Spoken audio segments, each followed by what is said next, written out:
Om Namo Bhagavate Vasudevaya.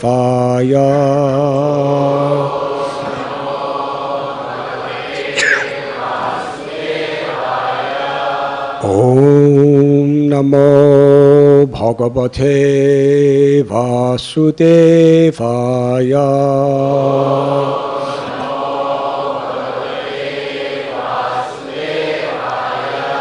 Om Namo Bhagavate Vasudevaya.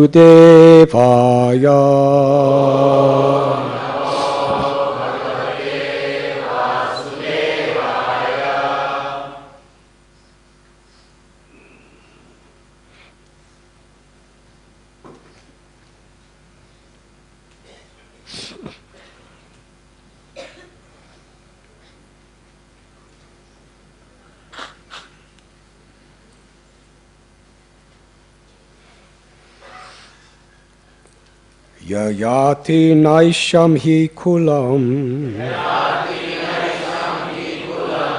saptam sadbhir bahishkritam Bhritaphanaratham sashvat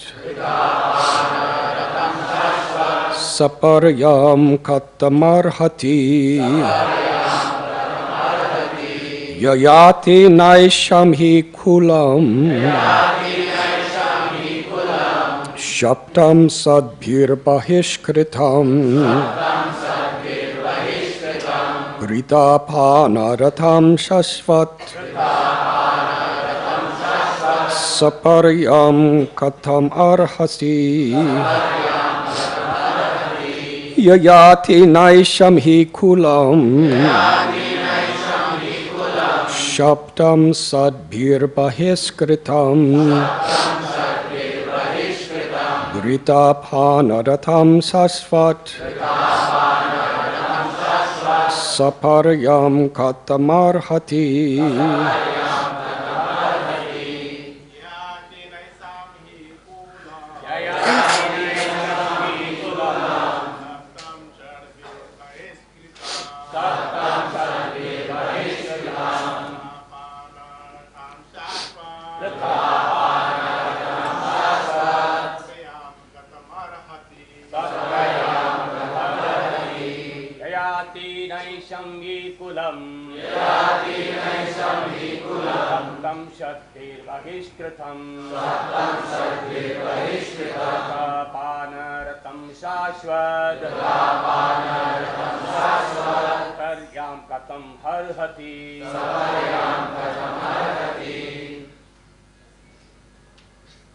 Ladies.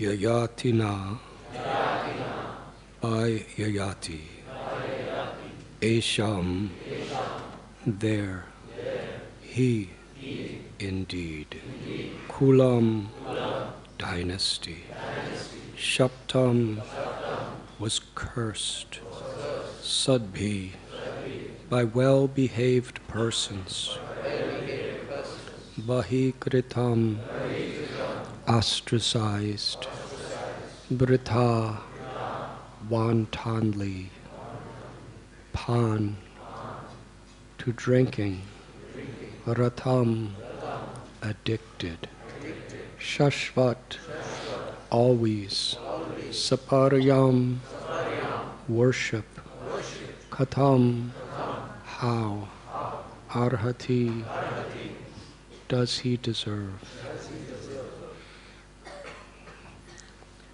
Yayati cursed the dynasty of these Yadavas, and ever since then they have been ostracized by honest men and addicted to liquor. How then does Krishna deserve to be worshipped? Purport. Srila Vishwanath Chakravarti gives the inner meaning of the words of Shishupal to show how he continued unintentionally glorifying Lord Krishna and his Yadu dynasty. Even though the Yadus were cursed by Yayati, they have been relieved, bahishkritam, of this curse by great saints. And consequently, they have been raised to a position of royal sovereignty by such persons as Kartavirya. Thus, they have become absorbed in Pana, protecting the earth. Considering all this, how does Krishna, the chief of the Yadus, deserve useless vrita worship? Rather, he deserves opulent worship.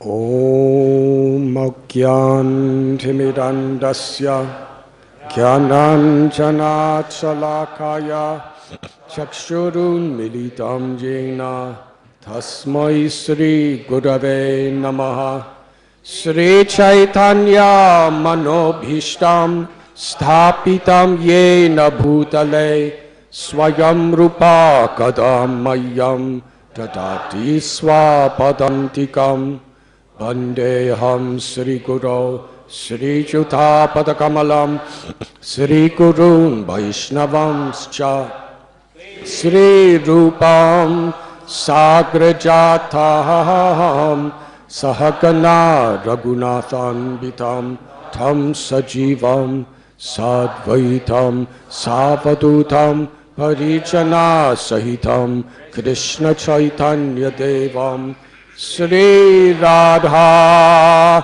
Krishna Padahan Sahagana Lalita Sri Vishakan Bitamscha He Krishna Karuna Sindhu Dina Bandhu Jagatpate Gopesha Gopika Kanta Radha Kanta Namostate Tapta Kanchana Gaurangi Radhe Vrindavaneshwari Vrishabhanu Sute Devi Pranamami Hari Priye Vansha Kalpatarubhyascha Kripa Sindhubhya Evacha Patitanam Bhavanibhyo Vaishnavebhyo Namo Namaha Sri Krishna Chaitanya Prabhu Nityananda Sri Advaita Gadadhar Shivasati Gaura Bhakta Brinda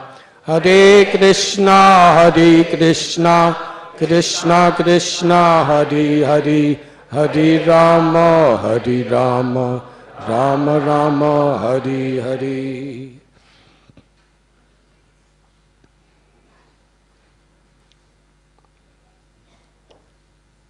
This morning we are reading from Srimad Bhagavatam, Canto 10, Chapter 74, The Deliverance of Shishupal, Text 36.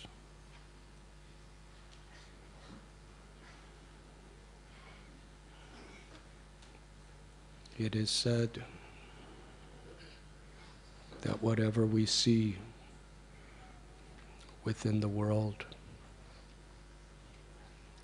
within other people, it is a mirror image of the particular state of our own consciousness. Srila Bhakti Siddhanta Saraswati Thakur Prabhupada, he said that a person finds fault with others only when they are honeycombed with faults themselves. This is, in a most graphic and exciting way, revealed in this particular story from the 10th canto of Srimad Bhagavatam.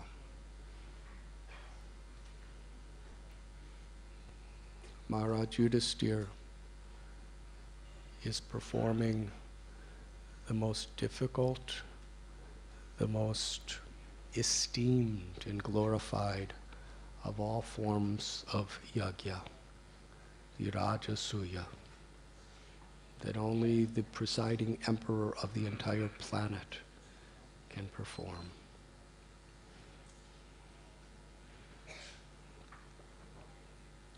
And he wasn't doing it for himself. He wasn't doing it for power, for fame, for prestige. He had a particular plan that at the very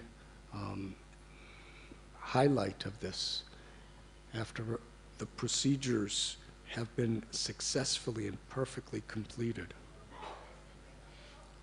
then one performs a worship ceremony of the most worshipable qualified person assembled.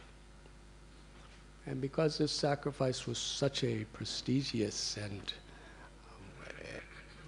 influential event for the whole world, all the greatest rishis, yogis, kings, princes, practically everyone was there. Yudhisthira Maharaj chose to worship Krishna during the Agra Puja. And that was his whole purpose. Like King Prataparudra, he was the king of Orissa. But when it came to a great ceremony where the maximum people were going to be present, biggest crowd ever during the Ratha Yatra, millions of people, he took the role of a humble street sweeper because he wanted to show everyone Jagannath is king. Jagannath is great. I'm not great. I'm just grateful that I could be the servant of the servant of the servant of who is really great. Let all honor and glory be to Lord Jagannath. In a similar way, during this incredible experience of this event, when so many exalted persons were present, Yudhisthira Maharaj wanted to reveal what was in his heart. I'm the servant of Krishna. And the greatest blessing I have is to inspire people to recognize Krishna, to take shelter of Krishna. So that was his heart. And when it was come to choose the person, his younger brother Sahadev was like the voice that spoke what was in Yudhisthira Maharaj's heart. And he praised Krishna. Yudhisthira performed the ceremony with such intimate, genuine love and devotion. He washed Krishna's feet, he gave him a throne to sit upon. He sprinkled that water on his head and on all his relatives and ministers. He drank it. He did pujas and chanted so many beautiful, had Brahmins chanting mantras. It was wonderful. And almost everyone there was in ecstatic happiness. Nothing, it was the culmination. To see Krishna glorified in such a way. So while Yudhisthira Maharaj had tears of love in his eyes, on the other side of the room, Shishupal had blazing coals of anger and envy in his eyes. It was intolerable. It was unbearable for him to see Krishna honored in this way, because he wanted that honor for himself. It is said that if you water the root of the tree, the water goes to every part of the tree. If you offer your love to Krishna, then your love goes to every living being and everything, because everything is growing from the root of Krishna, the source of everything that exists. Janmadya Shayada. But similarly, if we are envious of Krishna, then we are potentially envious of everyone and everything. And how does that envy manifest? Through this ahankar. We want to enjoy. We want to be the controller, although Krishna is the supreme controller. We want to be the proprietor. Krishna is the supreme proprietor. And we want to be the enjoyer of God's property. Whether it's through other people or through other things. This tendency to immorally, without a spiritual foundation, to enjoy the things of this world, to possess the things of this world, is an expression whose root cause is that we're not happy acknowledging that it's meant for Krishna. And that's why great sages and rishis and yogis and enlightened Vaishnavas especially, when they see someone attached to power and prestige and money and all these things for their own selfish interests, however great they become in the eyes of the world, through their skills, through their talents, if they're doing it in a spirit of service, devotees really are so happy because they see that they're making progress.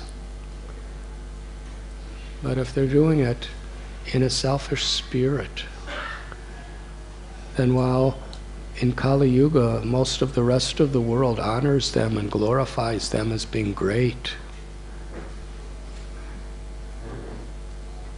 a devotee sees it as pathetic. It's just a very, very elegant, complicated expression of envy of God. They don't want to ask favors from such a person. They pray for such a person. They're willing to give their lives to help such a person out of his pathetic, poverty-stricken condition spiritually.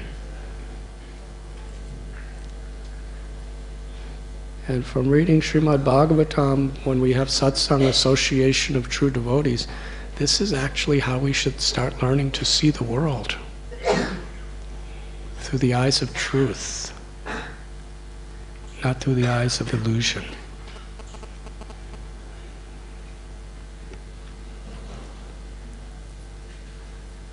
Shishupal was so envious of Krishna.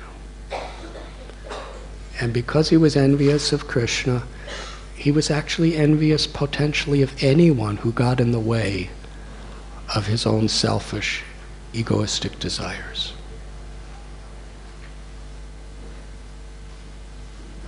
So he was also very envious of Yudhisthira.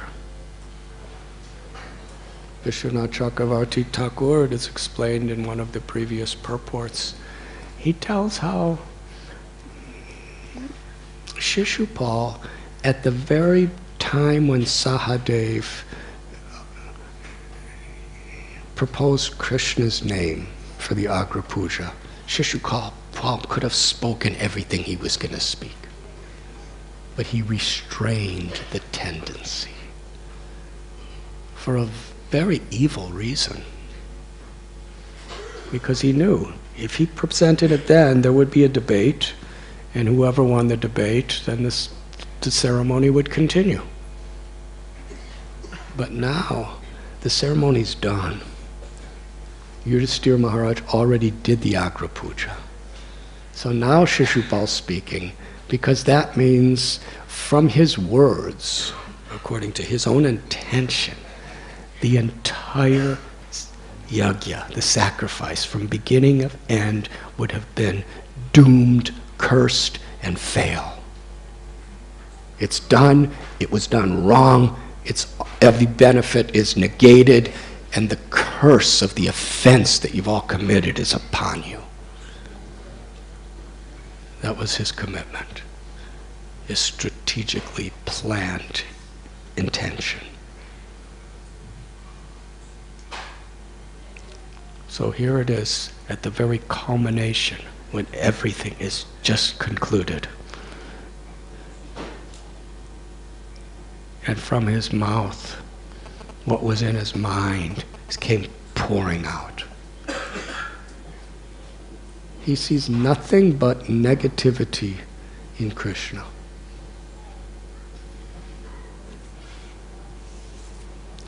He's heard of and he's seen Krishna perform the powers that only God could perform, but he's not willing to see it.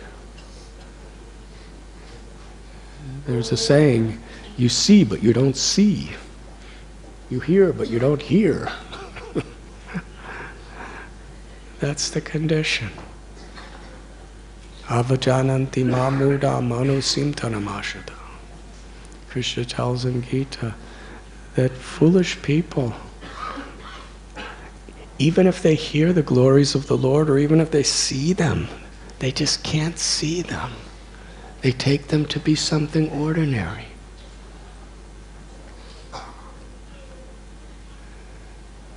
Hiranyakashipu, he saw Nrsingadev right before his eyes, the absolute supreme form of power and fear.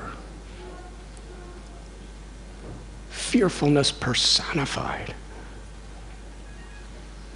Enormous. The roar was completely disorienting Hiranyakashipu.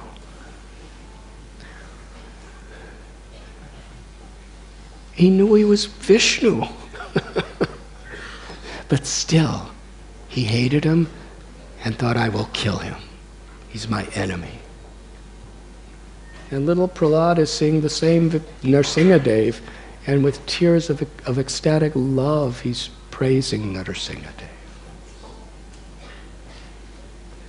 Chaitanya Mahaprabhu, when he was at Singhachalam, near Vishakhapatnam, visiting that very famous Nrsimha temple, he offered a prayer from the scriptures. He said, just like a mother lion to her little cub lion, little baby, she's the most tender, gentle, sweet, protective mother. But to anyone who tries to harm that little baby, she is death personified. She's ferocious. Same lion. It's not that she takes a different form, she's the same person. But according to how you approach her, she's going to be seen by you in a very different way. Prabhupada uses the example of a cat. For the kitten, the cat, when the kitten is in the mother's mouth, being held up by the mother's teeth in her mouth, the kitten is most safe and happy. She's just feeling, there's nowhere in the creation that kitten feels more pleased and protected than when she's in her mother's mouth, being carried. Nothing can harm me. But when a rat is in the same mouth, being held up by the same teeth, the rat sees the cat as death personified. The most fearful experience, the most dreaded experience possible. Same mouth, same teeth, same cat. It's different perspectives according to how we approach according to how we identify ourselves. So while the Pandavas and the rishis and the sages and the yogis, the sadhus are in the happiest point of their life, seeing Krishna being honored and hearing his glories, Shishupal is at the most miserable, frustrated state in his entire life. And in order to completely sabotage Yudhisthira Maharaj's intentions, and to once and for all make like the final siddhanta of all knowledge that Krishna's a rascal, Krishna's bad, Krishna's useless. This was the time where he could really, with an incredible exclamation point, declare it and prove it to the world. There was no time better than this. So he put his heart and soul into it. And he wasn't just speaking like an actor on stage. He was thinking like this. And what he's saying about Krishna, the Srimad Bhagavatam only tells a few things.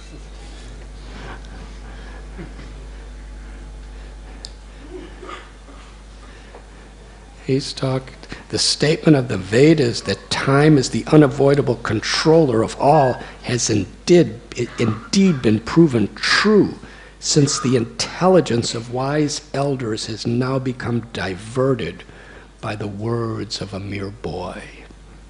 Speaking of Sahadev, who actually nominated Krishna in this way.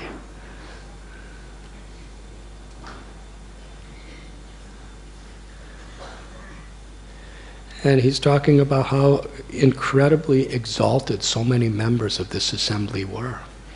Narada Muni was there, Vedavyas was there, Vashishta, Vishwamitra, so many Bhishma, so many amazing persons.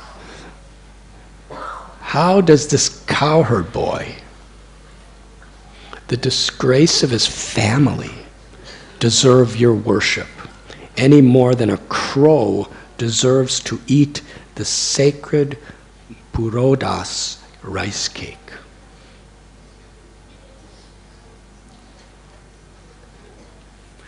Krishna's very expert.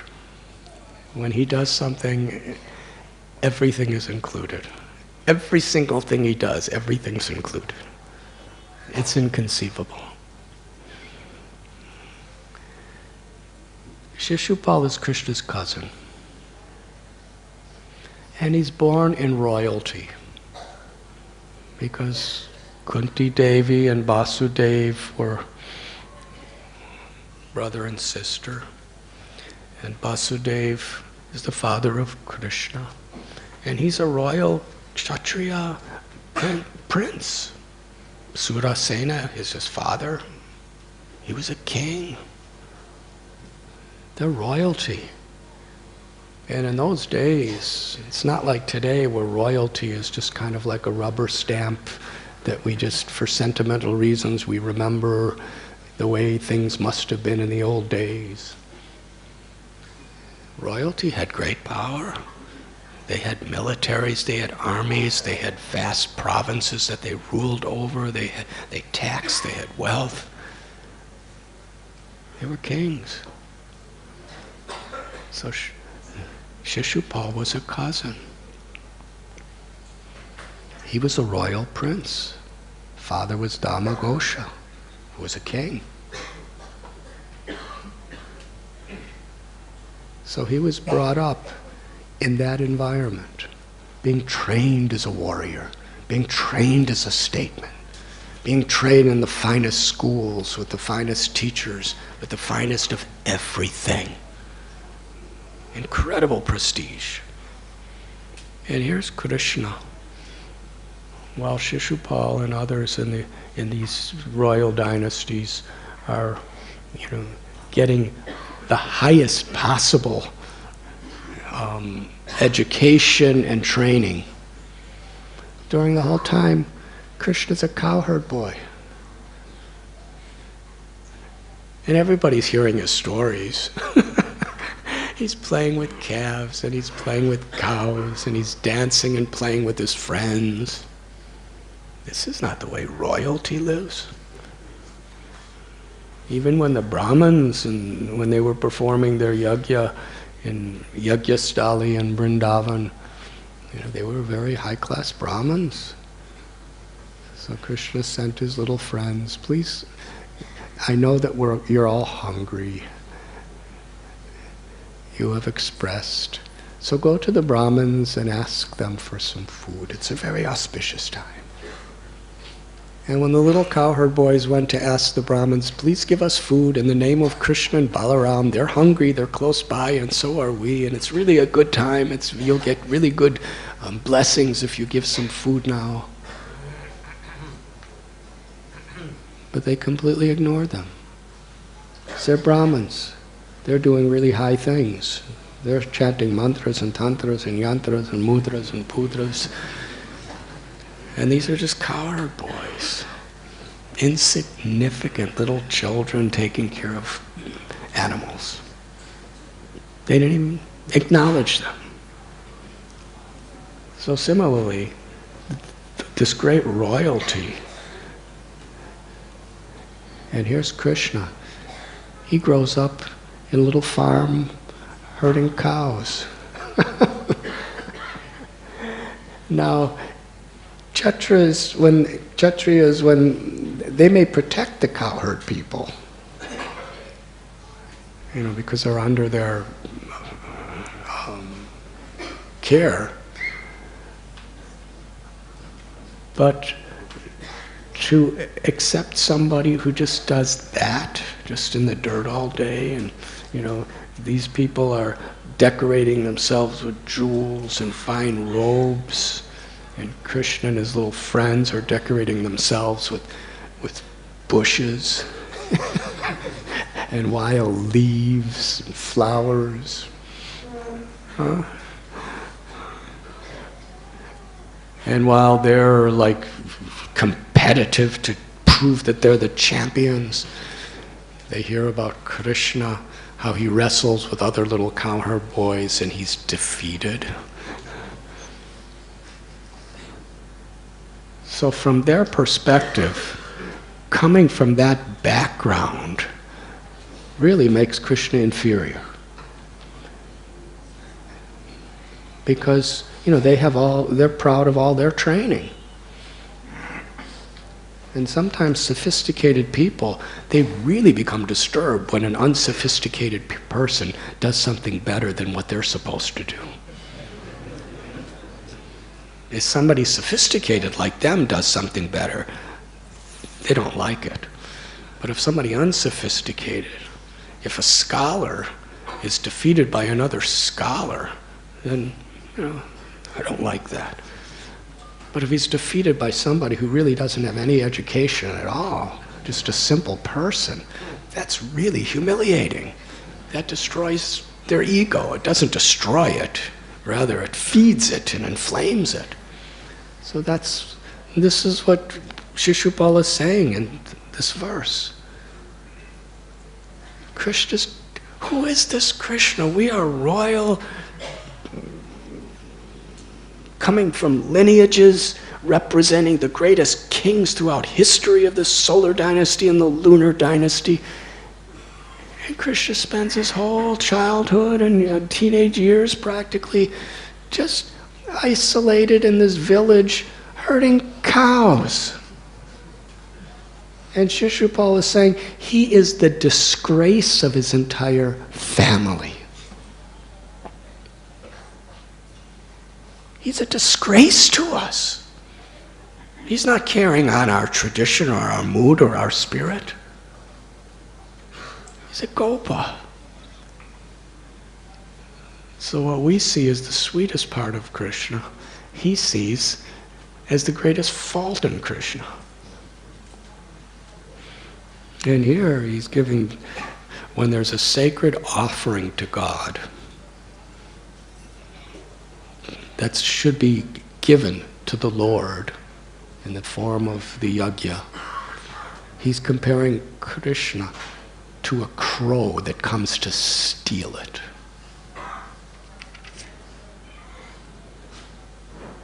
And he's talking about how he doesn't follow any of the principles of social or spiritual orders or family ethics, who has been excluded from all religious duties, who behaves whimsically, who has no good qualities.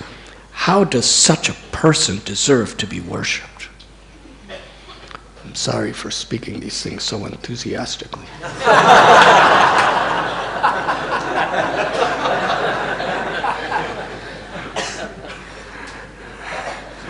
It's heartbreaking. And we come to today's verse. Yayati cursed the dynasty of these Yadavas. And ever since then they have been ostracized by honest men. What is glorious, he's seeing as a terrible defect. We read the story, I believe it's the 9th canto of Maharaj Yayati. He was a king, and I'm not going to go through the whole story because it's quite esoteric. But he was a king, and he made a serious mistake due to somehow or other falling prey to uncontrolled mind and senses. And Shukracharya, who was a very powerful Brahmin, he cursed him. And Yayati was at the prime of his youth. And he had such unbelievable facility to enjoy his youth. He was a king. He was cursed with invalidity to become a really old, crippled man. And suddenly it happened. Now here he is. 1 minute he's young and he's enjoying, and the next minute he's like hundreds of years old. That's what happened to his body. His mind, his body, hardly walk, hardly do anything. And he didn't like that. So he wanted to exchange with one of his sons their youth for his old age. And he had several sons. And the eldest was Yadu. So he approached Yadu and said, "You give me your youth and I will enjoy like anything. And I will give you my old age and you will suffer. Until I enjoy so much I decide to get renounced, then I'll give you your youth back," which may never happen. He didn't say that, but we know that.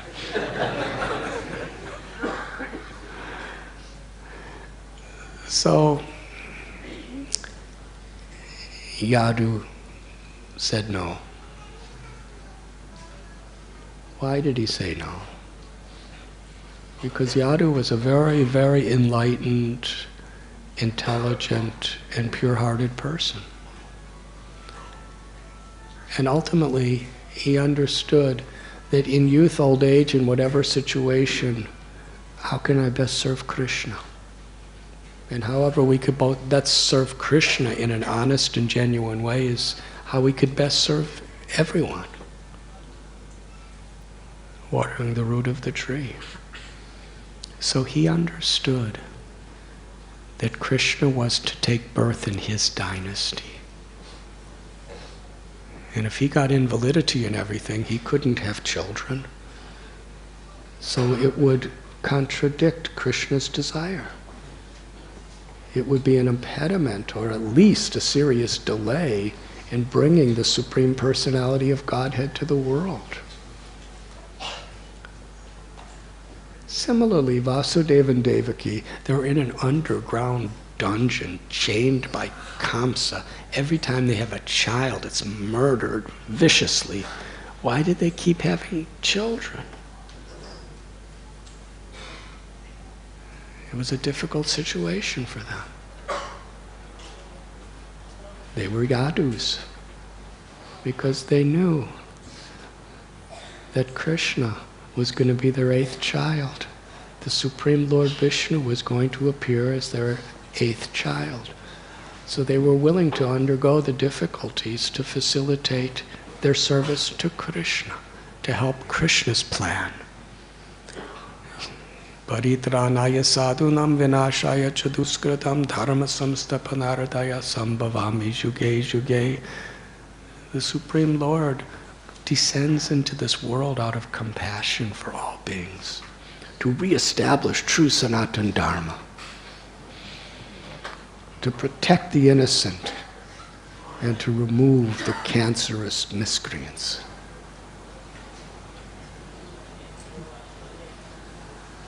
That's the Lord's mission, to give compassion. So Vasudeva was willing, and Devaki, to undergo whatever difficulties to serve that mission. And similarly was Yadu. Because you see, it is a dharma to follow, especially in those days. It was recognized, especially in those days. It doesn't mean it's not dharma now. It's just not recognized as much, but it was really recognized in those days. Dharma was to follow what your father tells you to do.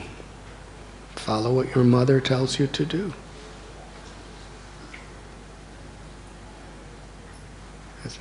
And Yayati was telling Yadu, take my invalidity and decrepit old age and give me your youth to enjoy.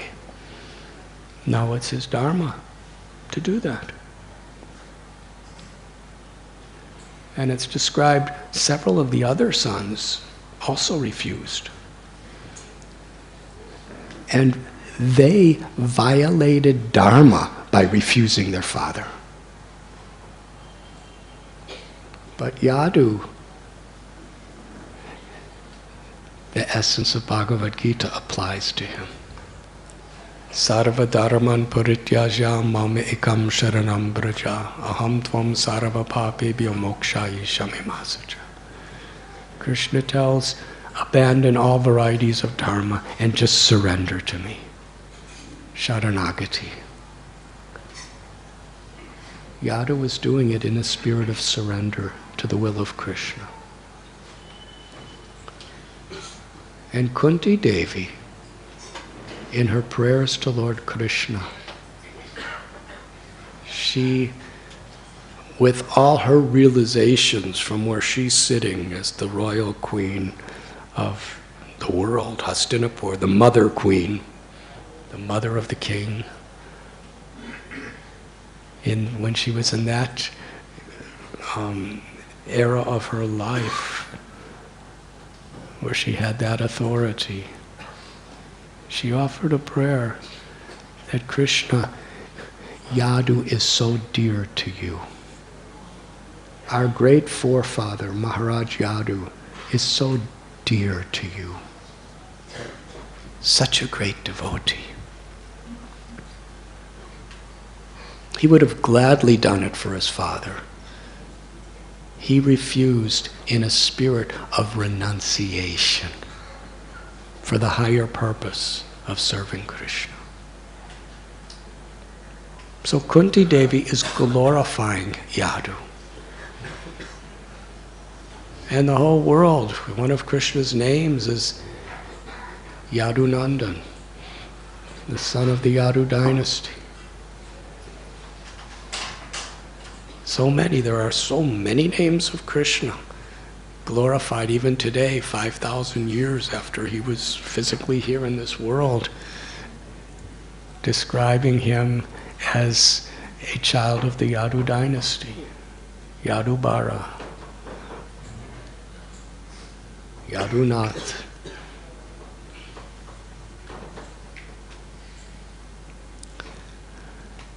But Shishupal's sing it in a completely different way. What we're glorifying as the highest religious principle of complete surrender, he's seeing Yadu as being totally irreligious.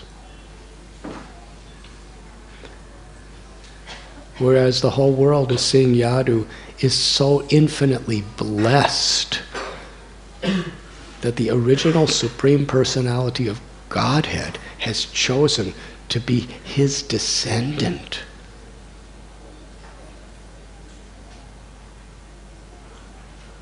Shishupal sees it as a curse.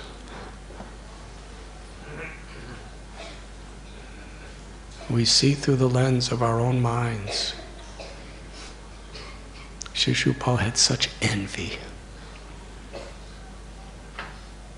And when we have envy, we see envy where there's not even envy. When we're filled with faults, we see faults even if there's no faults.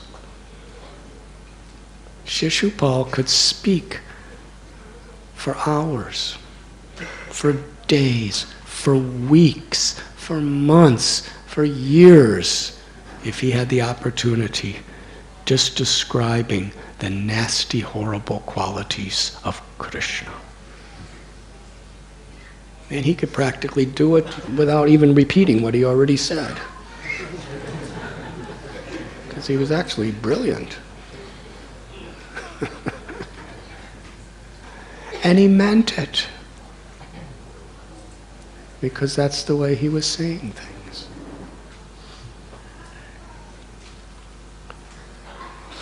What was he saying? He was just seeing the mirror image of his own mind.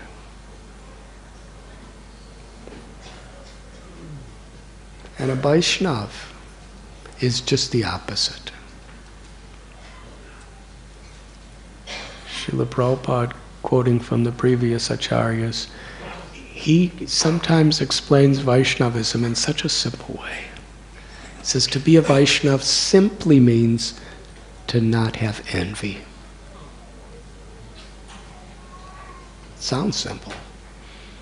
But when we've been conditioned and cultivating and exposed to envy for so many lifetimes, it's easier said than done.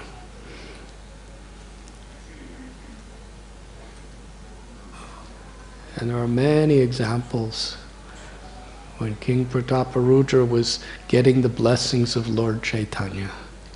The devotees were watching. Lord Chaitanya was embracing him. Lord Chaitanya was weeping tears of affection on his body. Lord Chaitanya was showing King Prataparudra his divine opulences as Krishna, the Supreme Personality of Godhead. And everyone else was just outside the garden watching. And if there was any tinge of envy in people's hearts, they would have been thinking, why is he doing all that for him? Why not me? He's living in a big palace. I'm a brahmachari living on the ashram. Why is he getting all this credit? Why not me? I'm such a scholar. He's not like that. What about me? They were all happy. They were all in total ananda, ecstasy, to see King Prataparudra getting such mercy. And that's the symptom of a devotee. A devotee finds the greatest happiness to see someone else get blessings, to see someone else be empowered, to see someone else getting the favor of the Lord. And to the degree we're not happy seeing that, to that degree we're envious, it means we're not actually a Vaishnava. We may be in official, categorical recognition, but real Vaishnavism is a state of heart.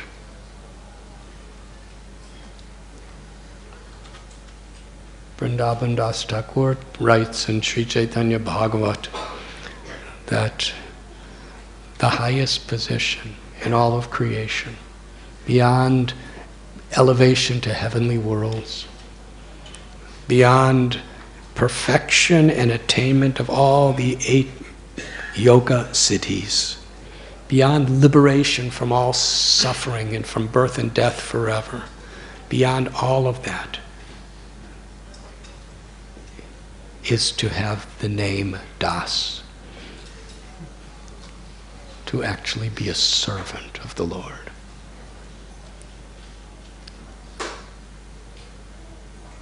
Now, some of us have been given the name Das, but it's not just a name.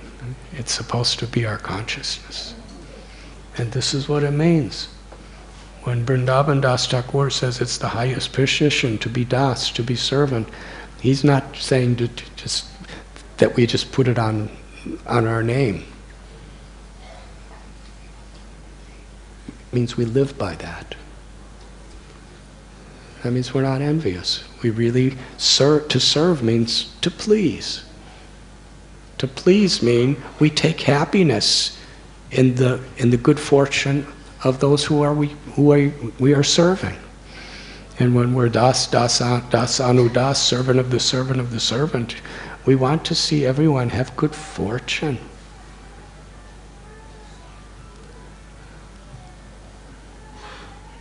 It's not that I want you to have all good fortune, but as long as it's a little less than me. That comparative spirit doesn't enter into the picture. We automatically become full of all good fortune when we wish others good fortune. And when we don't wish others good fortune, we are actually truly bereft of all true good fortune. This is spiritual psychology.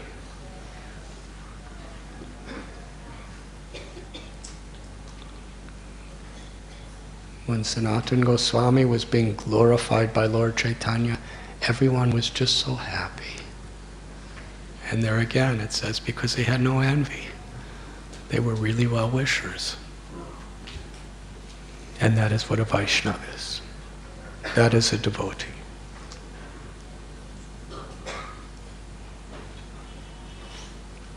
Sri Chaitanya Mahaprabhu in his own life, he gave an example of Sri Ramchandra Puri. Ramchandra Puri was a disciple of Lord Chaitanya's Param Guru, or a godbrother of Lord Chaitanya's Guru.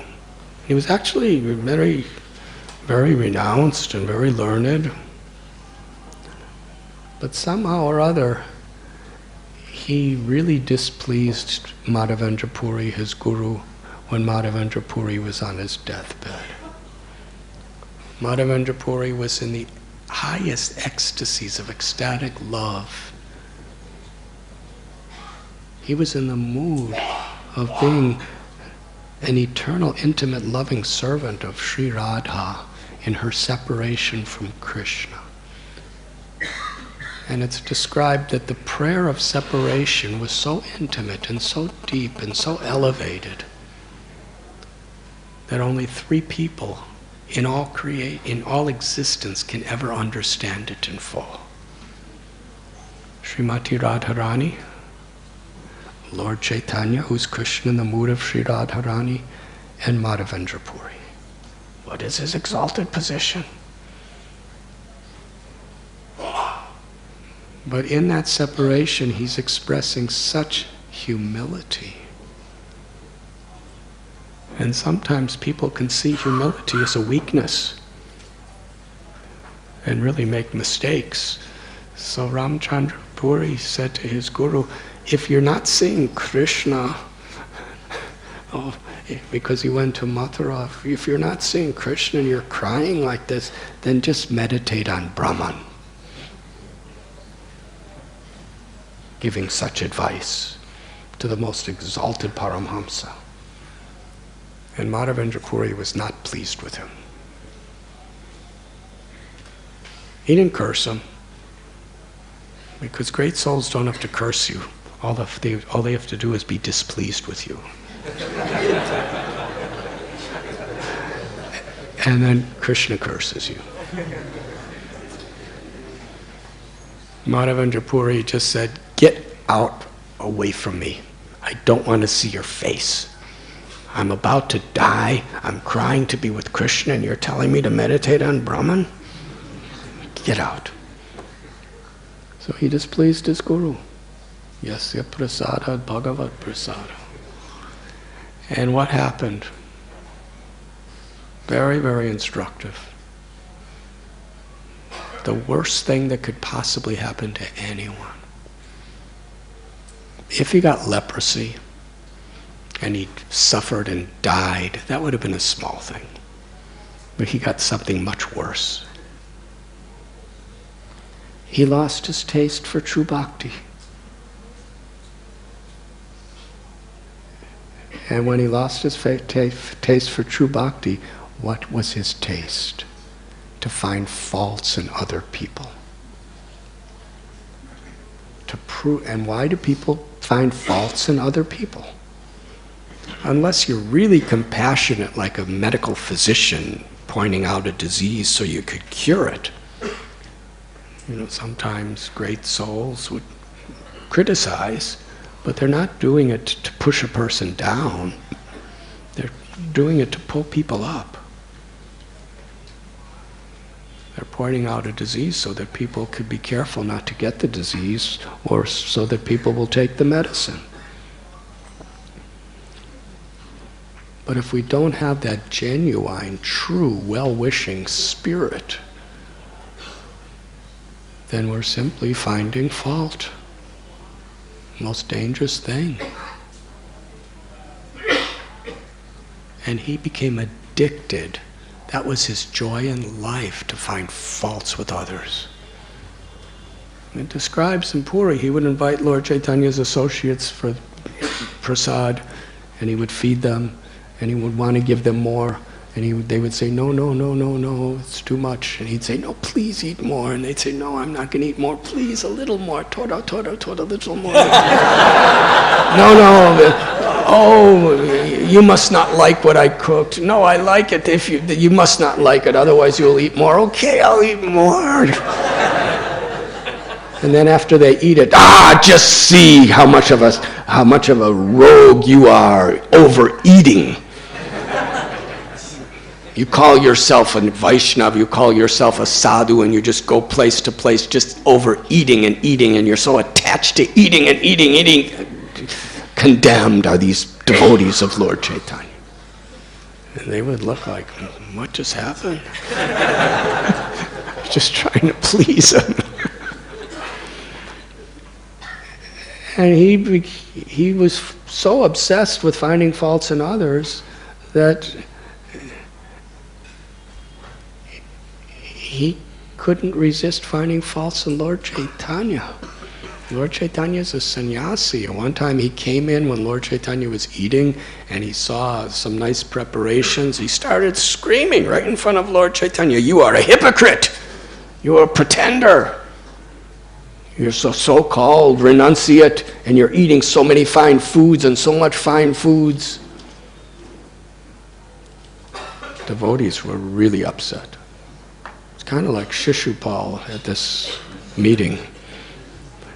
But Krishna, when Shishupal was speaking these things, we're going to get to that later. Please remind me. But it was a similar situation. Well, we'll get to it now.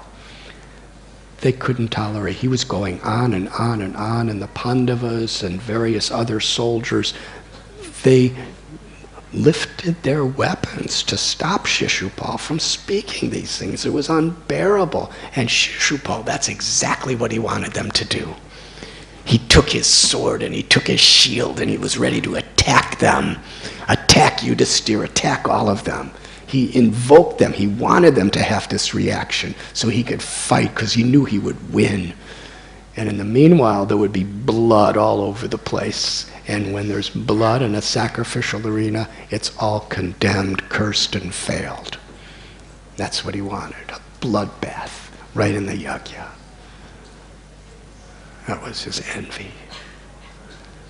So Krishna saw they were about to come to him, and he was ready to fight, and he charged at them.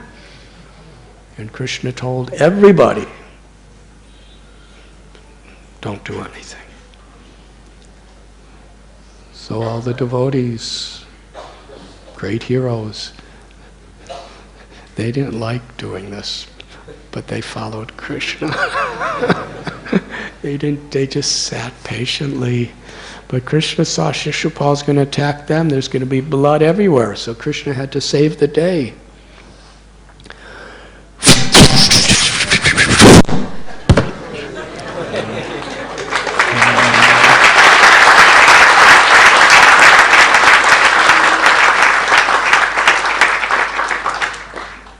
He just took his disc, his Sudarshan chakra,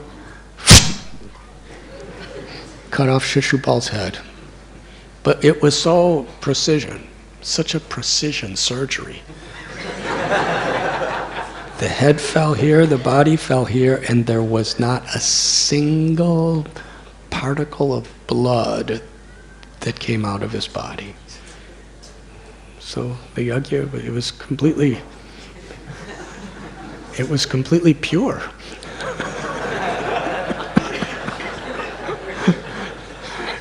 It was unbelievable. Only Krishna could do that. It was a completely pure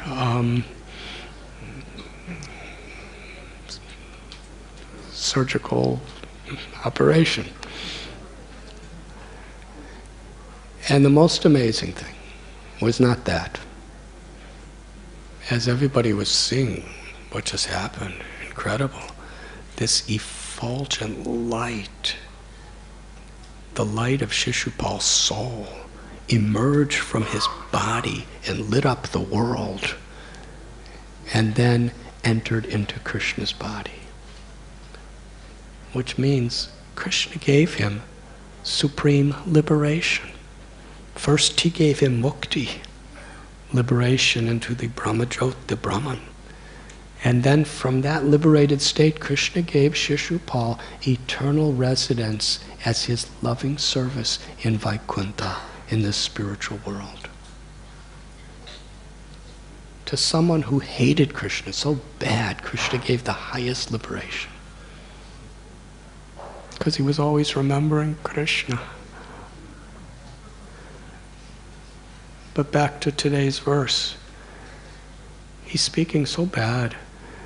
And Maharaj and Lord Chaitanya Mahaprabhu, he told all the devotees, no, even though he's criticizing me, and not only did Ramchandra Puri criticize Lord Chaitanya directly to his face, but he was going all over everywhere he went, he was spreading the nastiest rumors against Lord Chaitanya and all the devotees. Everywhere he was going, to sadhus, to politicians, to regular people, wherever he went. Just see, because Lord Chaitanya is such a hypocrite, all his devotees are hypocrites. And because he had such an exalted position as a sannyasi and everything, it was very, very difficult. And Lord Chaitanya told his devotees, no, don't say anything. Don't do anything. He said, actually, he's my well-wisher. Because I am eating too much. So he's actually protecting me like a father. So don't say anything. And then Lord Chaitanya, he said, from this day on, I will only eat a small fraction of what I usually was eating, and I'll only take some rice and steamed vegetables. Something like that. And the devotees who used to love to invite Lord Chaitanya to their house, prasad, and cook with such love and devotion, now they're seeing Lord Chaitanya eating so little and so simple, it's breaking their hearts. And Lord Chaitanya was never found fault in Ramchandra Puri. He would bow down to Ramchandra Puri when he would come. He would offer him all respects.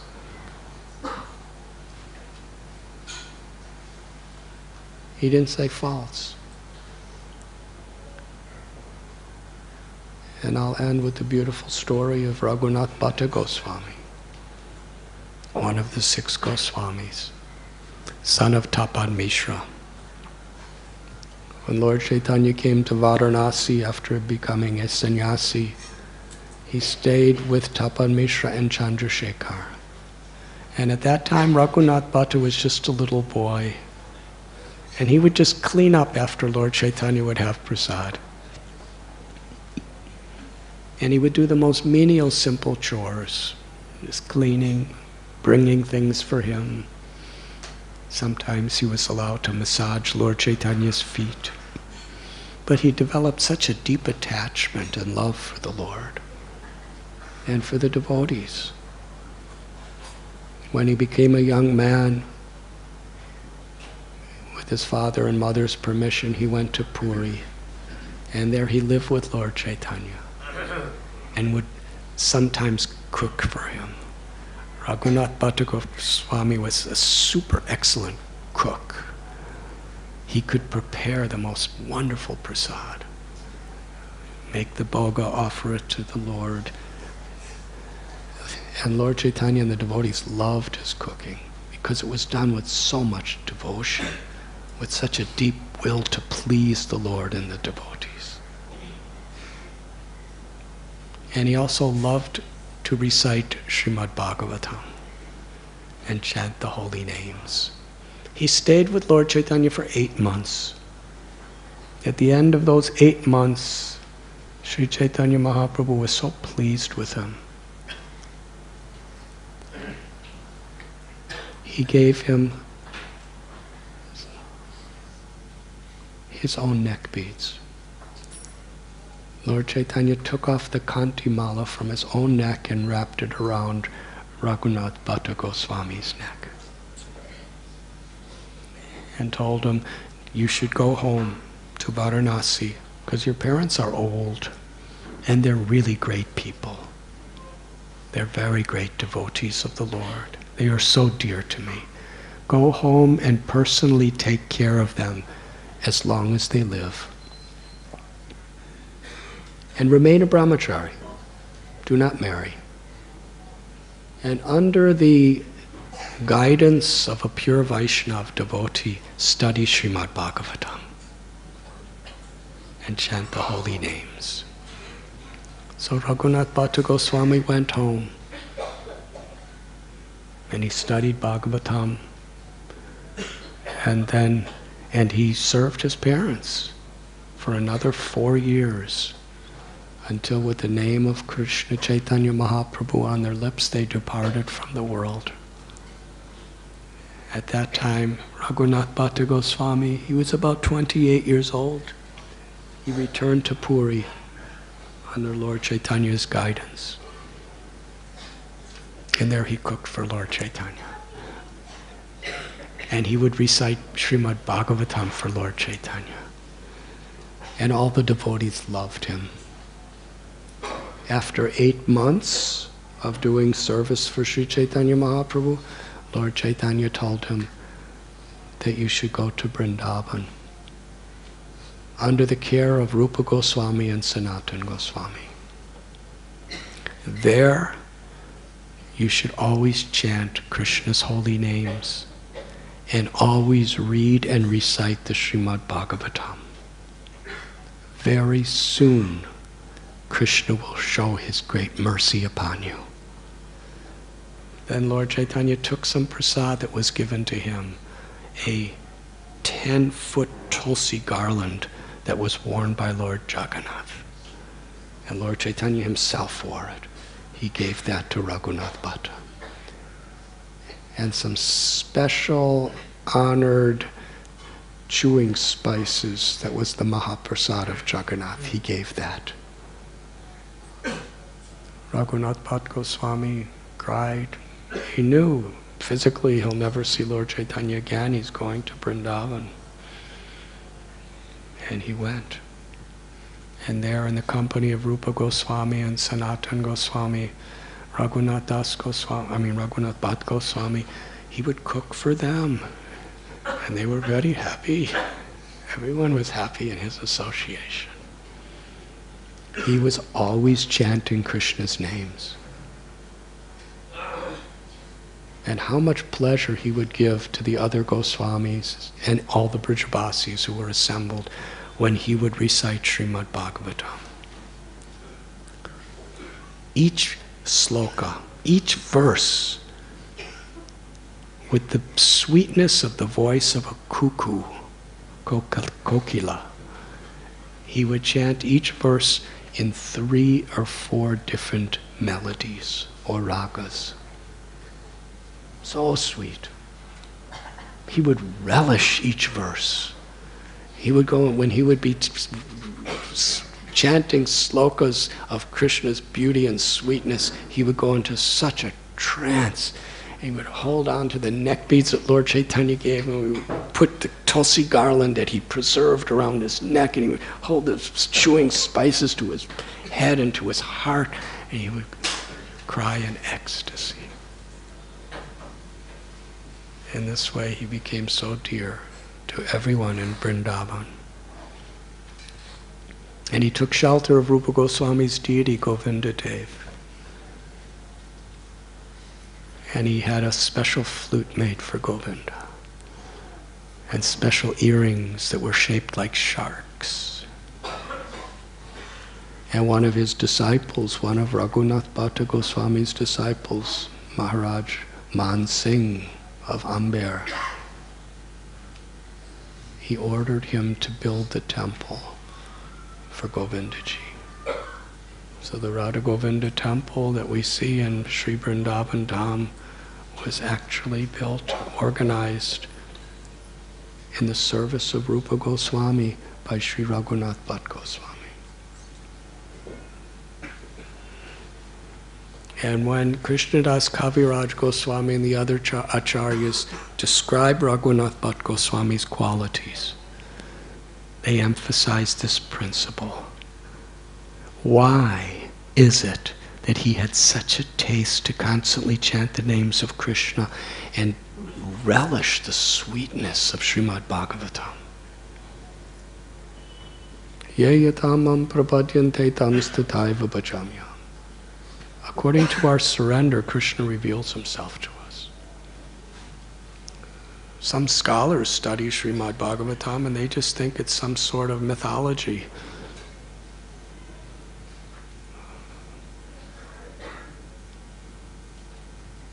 Others just think it's an academic study and they get a PhD.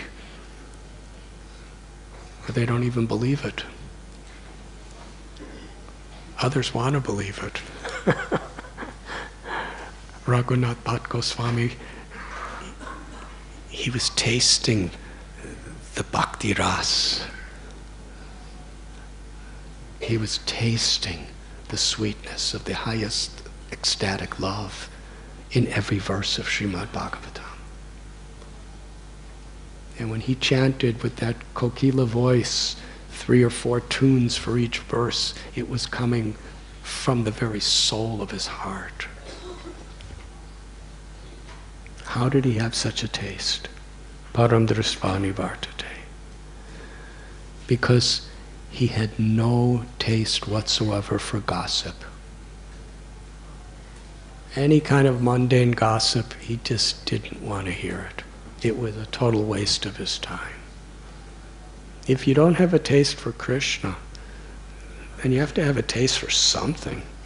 So usually people really do like gossip. There's so many newspapers and magazines, it's just gossip and internet. I'm not good with statistics, but it's probably at least 95% gossip. Even if they're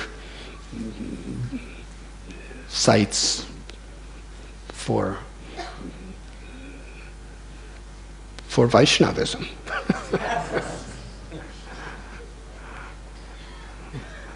In Mayapur, there was a very primitive way of communication that they were, I don't remember what it was called, but they wanted to get it for all the temples in the world could communicate with each other, and they had all the plans made, and they told Srila Prabhupada, and he said, no, you will simply gossip.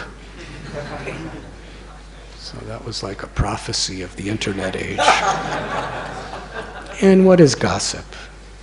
Gossip means we like to see the problems in other people and talk about them, whether they're there or not. But it describes Raghunath Bhatta Goswami. He would never ever find any fault with a devotee. And Haridas Pandit, he was a dosadarshi like Raghunath Bhatta Goswami. He was the chief priest of the Govinda temple.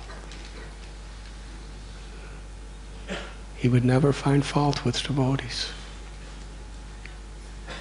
Raghunath Bhatta Goswami, the fact that he's serving Krishna is good.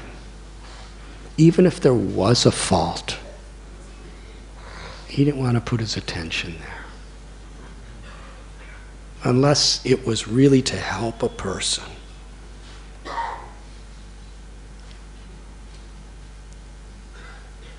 He would only see their good qualities. And Srila Prabhupada writes here, quoting Krishnadas Kaviraj Goswami, that in this world everyone has faults and everyone has good qualities. And the difference between a true devotee and one who's not is a true devotee is always focusing on those good qualities. And unless he absolutely has to help that person, he doesn't talk about the faults, he doesn't think about the faults. That's how Srila Prabhupada started our society. He came to places where people had so many faults. And he would, if he could find one spark of good quality in them, he would just focus on that and fan it and bring it out. If you look at the faults of other people, usually just magnify those faults and bring out more faults. If our actual intention is to bring the potential good out in people, then even if we correct them, it's for that purpose, to bring out the good, because we see the good, we see the potential, we appreciate that potential.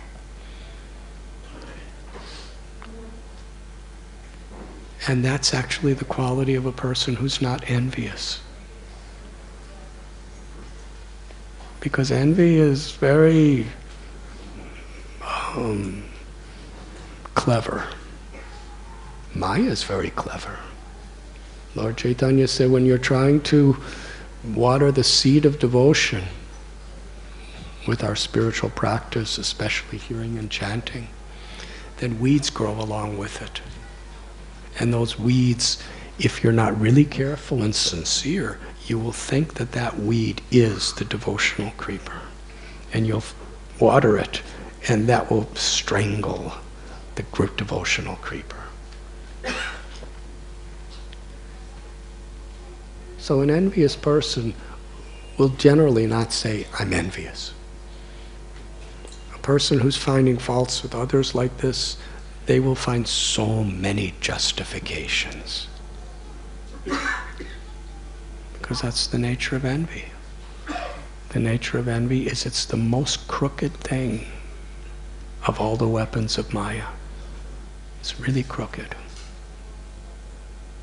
I'm saintly, but we act like this.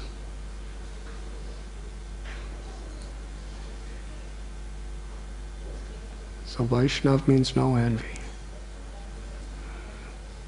Rupa Goswami tells that a Vaishnava who's actually developing bhakti has no propensity, has no inclination to find faults with others. Why? Because they're so happy seeing the good qualities in Krishna and seeing that Krishna's good qualities in others. And in this way, Kirtaniya Sadahari Trinarapi Sunichena Turori Basihishnana Amani Namanadena Kirtaniya Sadahari. To be humble like a blade of grass, tolerant and forgiving like a tree, to be really eager and happy to give all respect to others, to not expect it in return any respect. That means essentially to be without envy, to really be in a true mood of service. Only in that state can you really taste the sweetness of the holy name. And in this way, Raghunath Bhatta Goswami was constantly chanting the holy names.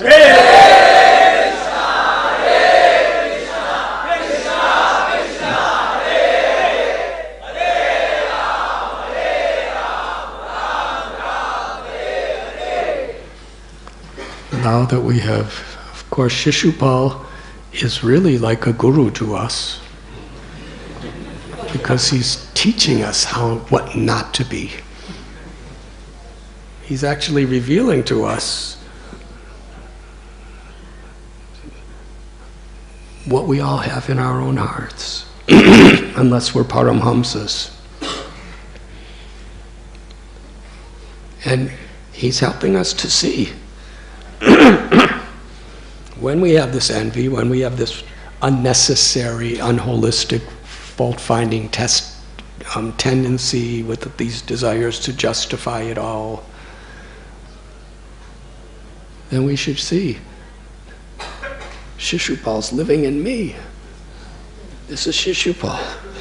Do I want to be Yudhisthira or Shishupal? Do I want to be Raghunath Bhatt Goswami's follower or Shishupal's follower? Let's take vote. How many want to be Shishupal's follower? Raghunath Bhatt Goswami's follower. So that means every moment, every day, you make that choice who you're going to follow. When you want to give in to your envious, fault-finding tendencies, to not be a well-wisher of others, then you are actually following the dictations of Shishupal. And like him, you think you're really good. But if we're sincere, when those tendencies come, we choose to be like Raghunath Bhatt Goswami. We can't just stop saying faults in others. We have to negate the negative with the positive. Tani saravani samyamya yukta asita matpara. Bhagavad Gita tells we should restrain the mind and senses from the negative things, but we should fix ourselves on the positive of Krishna. So we say no to that, but in order to have the strength to sustain that saying no, we have to say yes to speaking the beautiful glories of the stories and the philosophy of Srimad Bhagavatam, Chaitanya Charitamrita, to the lives of the saints, the Bhagavad Gita, and the chanting of the holy name.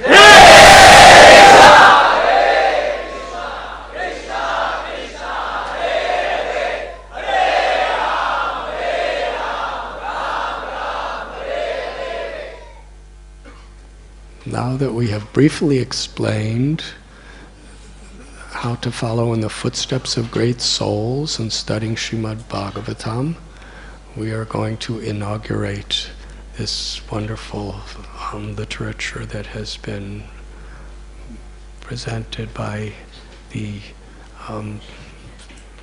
Bhaktivedanta Vidyapith.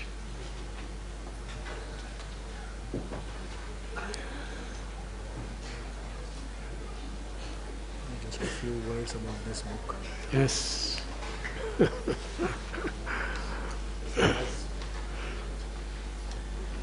Hare Krishna. So just a few words about this wonderful book that will be inaugurated by His Holiness Radhanath Maharaj now. Actually, in the first verse purport of the Srimad Bhagavatam, Srila Prabhupada has expressed his desire that all the devotees should systematically study the Srimad Bhagavatam. And the 10th canto is going on for some time, and we see how there are very wonderful stories in the 10th canto.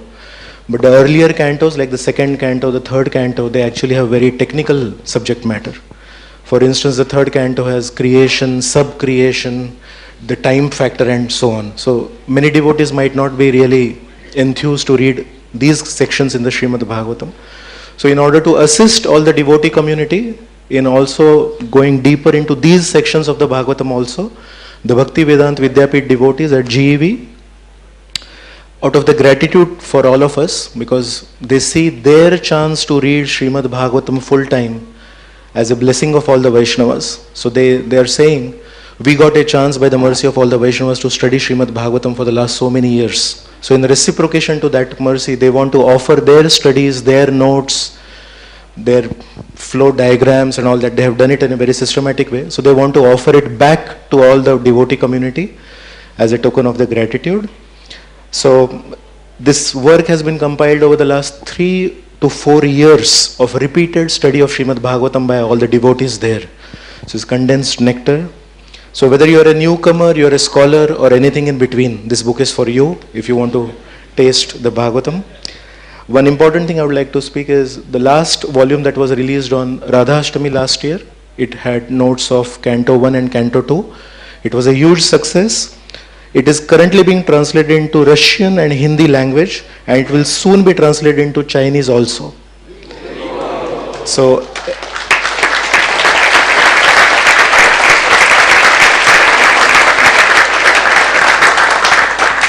all over the world, all the devotees have expressed their appreciation for this, and today we have a very big fortune that we are also requesting volume 2 of this book, which contains Canto 3 explanations at the lotus hands of His Holiness Radhanath Maharaj.